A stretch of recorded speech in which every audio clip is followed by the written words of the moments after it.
Pertanyaan pertama, kenapa data perlu di preprocessing? Jelaskan prosesnya. Jawabannya yaitu data perlu di preprocessing karena data dalam nyata ini kotor. Seperti data yang tidak lengkap, ini disebabkan oleh tidak tersedia data saat pengumpulan, data dianggap tidak penting, dan juga masalah seperti manusia atau software atau hardware. Lalu data yang salah. Kesalahan saat pengumpulan data, kesalahan manusia atau komputer saat entry data, dan juga kesalahan saat pengiriman data. Lalu data tidak konsisten, seperti sumber data yang berbeda dan juga duplikasi data yang perlu dibersihkan. Data preprocessing berguna untuk mendapatkan hasil yang lebih akurat, pengurangan waktu komputasi untuk large scale problem, dan juga membuat nilai data menjadi lebih kecil tanpa mengubah informasi yang dikandungnya.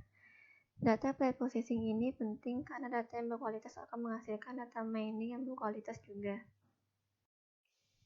Selanjutnya yaitu proses data preprocessing. Yang pertama itu cleansing, yaitu memperkecil jumlah data yang hilang atau berbeda. Dapat dilakukan dengan mengisi data yang hilang dengan default value, mengisi data secara manual, mengisi dengan rata-rata atribut tersebut, mengisi dengan rata-rata suatu atribut untuk kelas yang sama, menggunakan regresi, prediksi berdasarkan dua variabel yang lain, menghilangkan baris yang mengandung data yang hilang, lalu binding by means menggunakan rata-rata pengelompokan, binding by range boundaries menggunakan batas terdekat suatu kelompok data, dan juga mencari dan menghilangkan outliers dengan pengelompokan atau regresi. Yang kedua ada integrasi, yaitu menggabungkan beberapa sumber data sehingga dapat saling melengkapi. Data perlu digabungkan dengan key yang sesuai. Key ini mungkin memiliki nama yang berbeda di sumber data yang berbeda. Misalnya di tabel A menggunakan nama atribut ID, lalu di tabel B menggunakan nama atribut nomor, atau satuan yang digunakan untuk konsep yang sama. Misalnya harga disimpan dalam juta dan ribu. Yang ketiga yaitu transformasi, yaitu mengubah data yang kompleks dengan tidak menghilangkan isi sehingga lebih mudah diolah. Dilakukan dengan cara yang pertama smoothing, ada binding, clustering, dan regresi.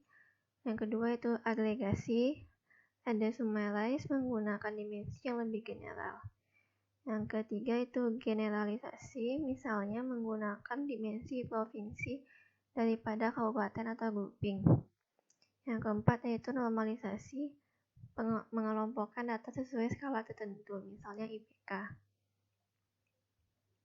Yang keempat yaitu reduksi, yaitu mengurangi jumlah data sehingga resource yang digunakan lebih sedikit, sehingga prosesnya dapat lebih cepat dilakukan. Reduksi ini dilakukan dengan cara sampling atau generalisasi, agregasi, mengurangi atribut yang tidak perlu, dan kompresi data. Ini merupakan gambar dari proses data preprocessing yang telah disebutkan sebelumnya.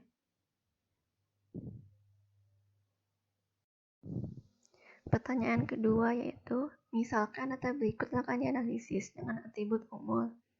Nilai umur sebagai berikut. Ini merupakan nilai-nilai umurnya, yaitu datanya. Lalu carilah yang pertama mean median, yang kedua modus, yang ketiga mid range data, yang keempat kuartil 1 dan kuartil 3, yang kelima berikan 5 buah data utama dari data tersebut dan jelaskan kenapa. Yang keenam gambarlah data tersebut dalam bentuk subplot, dan yang ketujuh jelaskan hasil gambar tersebut. Yang pertama itu yang dicari itu mean dan median. Yang pertama mean. Mean itu adalah rata-rata yang dicari dengan jumlah data dibagi banyak data.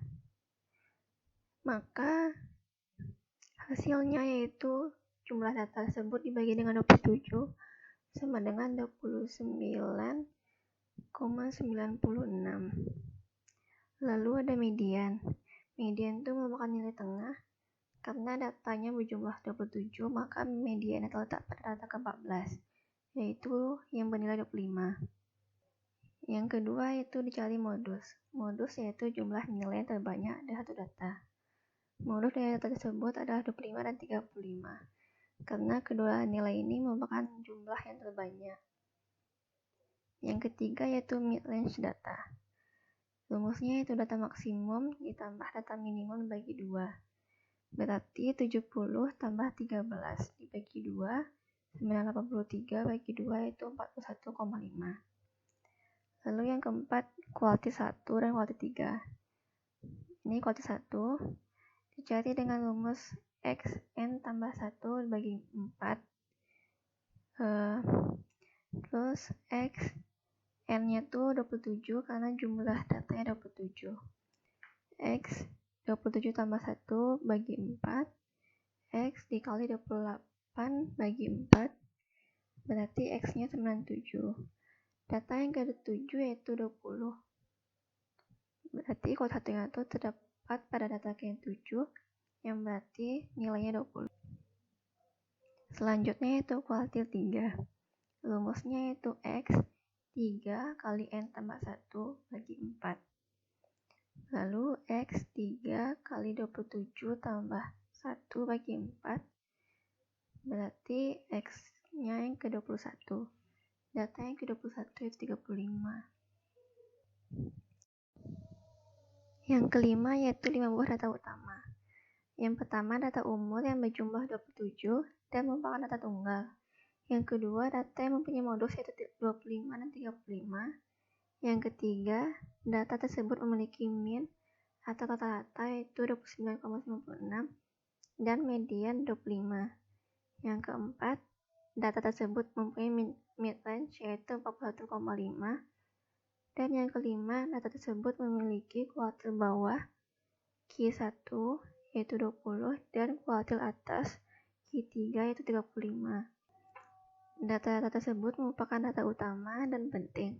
Hal ini karena data-data tersebut didapatkan dari hasil perhitungan data yang ada. Yang keenam yaitu subplot. Data sebelumnya disajikan dalam subplot terdapat pada gambar berikut.